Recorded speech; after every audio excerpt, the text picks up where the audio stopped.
Alright guys, sa mapagpalang araw sa inyong lahat, may reaction video tayo dito kay Rodrigo.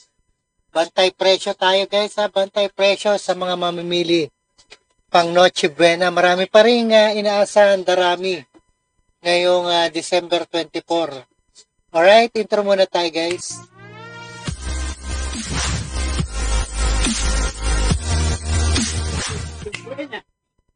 Alright, nagtaas ng presyo ng ilang karne at mga gulay sa merkado. Ilang mga kapatid humahabol pa rin sa pamimili ng kanilang paghanda sa Noche Buena.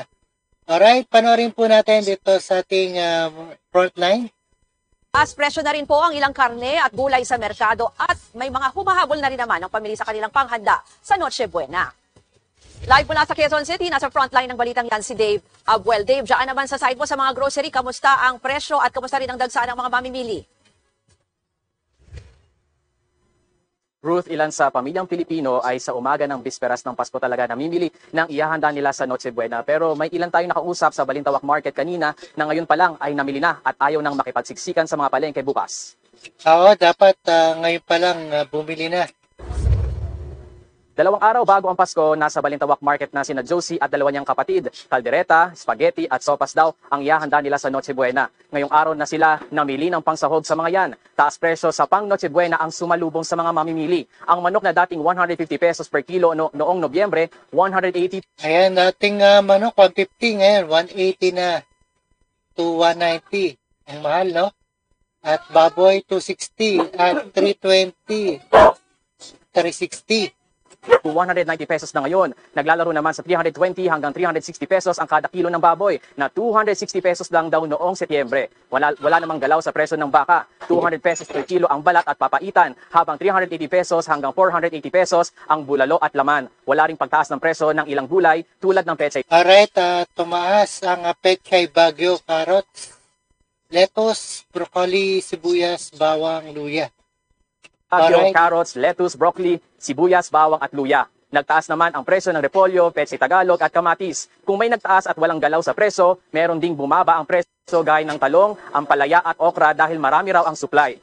Ayan, tumaas ang talong, ampalaya. Pero ngayon may bumaba rin na 170 na lang, 100 ang talong. Ampalaya 100 na lang at okra 70. Alright? Ayon sa mga tindera na kausap natin sa Balintawak Market, asahan na raw na bukas ay dadagsa pa ang mga mamimili sa mga palengke. Kaya payo nila kung kayang maaga pa lang ay magpunta na ngayon at wag nang makipagsiksikan. Ruth. Dave, bukod dyan sa mga binanggit mong presyuhan, paano naman yung mga Noche Buena items? Kamusta ang presyo? Alright, Ruth, ayon sa Philippine Amalgamated Supermarket Association, relatively stable naman daw ang presyo ng Noche Buena items. May ilang items daw na walang paggalaw sa presyo. Sa price guide na inilabas ng Department of Trade and Industry ng Noche Buena items ngayong taon, naglalaro sa higit 300 pesos hanggang 650 pesos ang isang kilo ng ham, depende sa brand. 89 to 91 pesos naman ang 800 grams ng fruit cocktail, habang 80 hanggang 110 pesos ang 900 grams to 1 kilo ng pasta para sa spaghetti. Para sa buong listahan ng price guide, bisitahin lang ang website ng DTI. Balik sa Ruth. Yan po ang Express Report ni Dave Abuel. Mga kapatid, ako... Alright guys, ayan, napakinggan at napanood po natin ang ating reaction video. And maraming salamat sa inyong lahat. Peace out. Alright, thank you so much.